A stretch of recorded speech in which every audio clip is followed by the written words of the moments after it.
With the help of the book Faces, a love story, we've been invited to see how all of the faces that we encounter around us portray God's amazing and unconditional love for us. So far, we have explored faces of wisdom, sacrifice, and courage.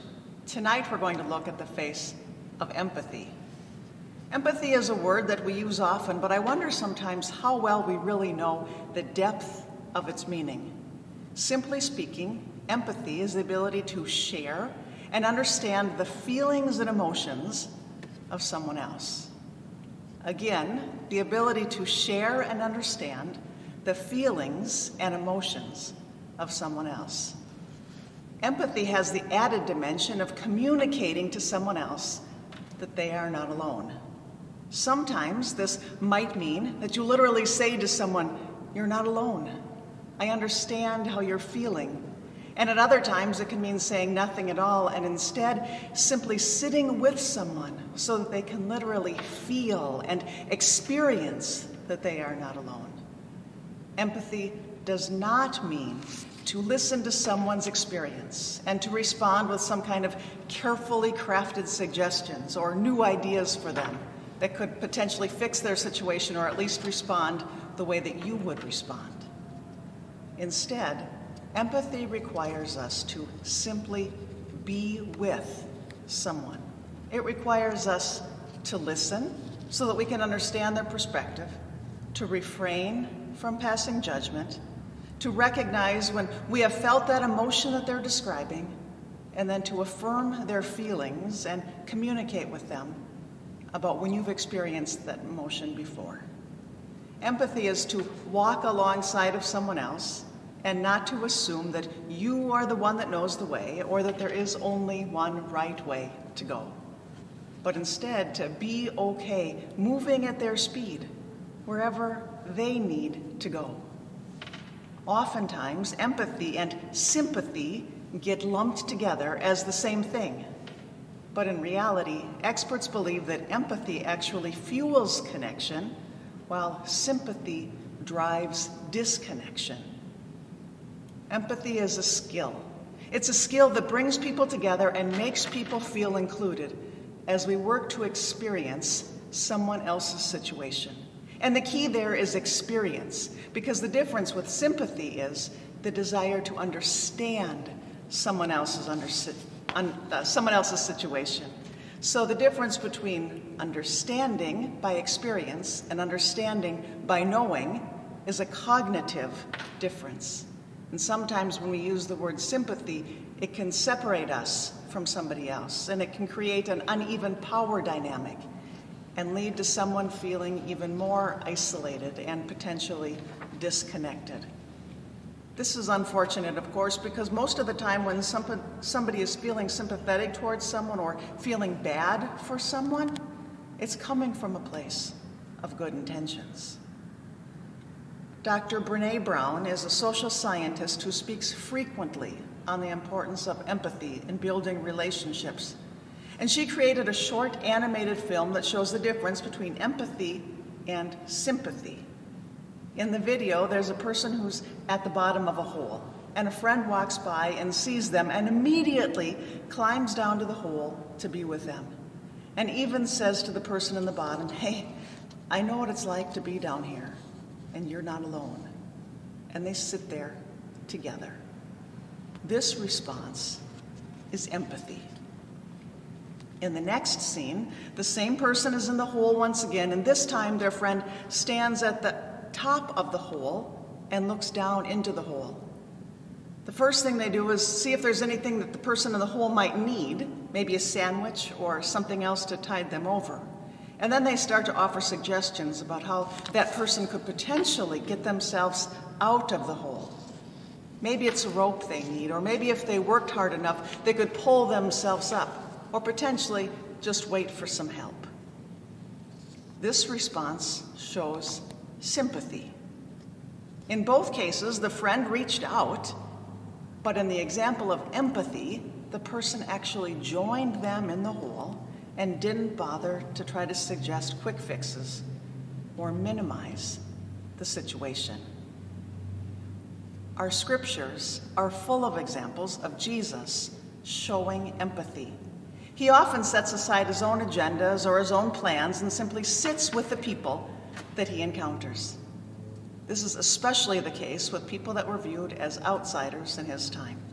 People like children, or people that were sick, people like women, or those that worked with the money in their community.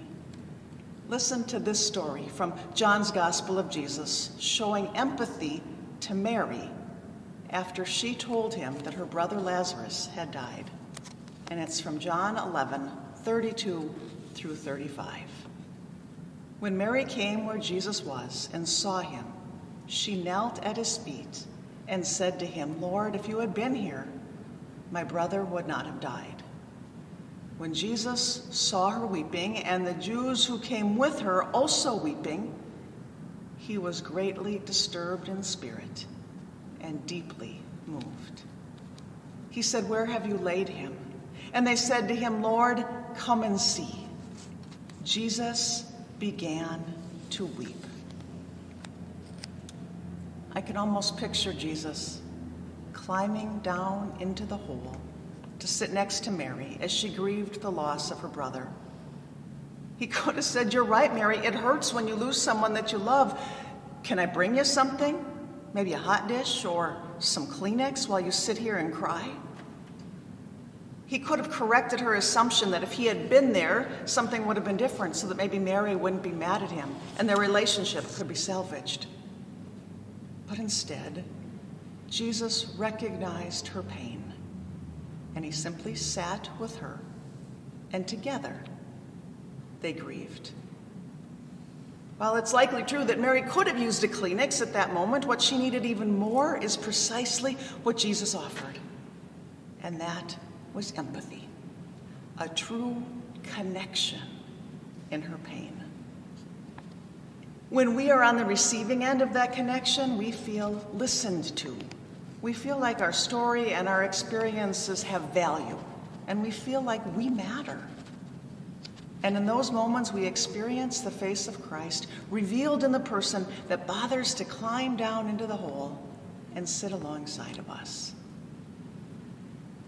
Can you think of experiences like this in your own life? When someone listened without judgment to your story? Maybe they didn't say anything to try to fix or change your experience, but instead just spent time with you. I heard a story recently of a little girl who went to play at her friend Susan's house. She brought her basketball because her and Susan loved to play ball together. When they were there playing, Susan lost her favorite basketball, and the girls spent time looking everywhere. When the girl's mother came to pick her up after the play date, the two girls were sitting on the front step, both in tears. And it took a little while for the mom to figure out what had happened. Finally, she asked her daughter if she had lost her basketball. "No," her daughter sobbed. "I'm just crying because I'm helping Susan to cry." That was empathy. The very fact that God has taken on a human form in Jesus shows us that we are not alone. We have value and we matter. And we have a God that is willing to climb right down to us and love us just the way we are. We are called to care for others with empathy as well. To risk feeling sad, to risk caring about somebody else, and to truly investing ourselves by being in relationship with others. We are called to set aside our own judgments, to see the world as gray instead of black or white or right or wrong, instead to see the world as a place that everyone belongs. And we are called to live with one another in those messy and uncertain places. And when we are able to open our hearts and do that, we just might reveal the face of God to someone else. Amen. Next, our music piece is a beautiful portrayal of faces that was recorded during COVID time by Luther College's Cathedral Choir. And this song is an invitation for all of us to live out the empathy that is modeled for us by Jesus.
Please pray with me. Emphatic God, we are so thankful that you have come to us and love us just as we are. Give us the strength and the patience to see everyone as worthy of your love and acceptance.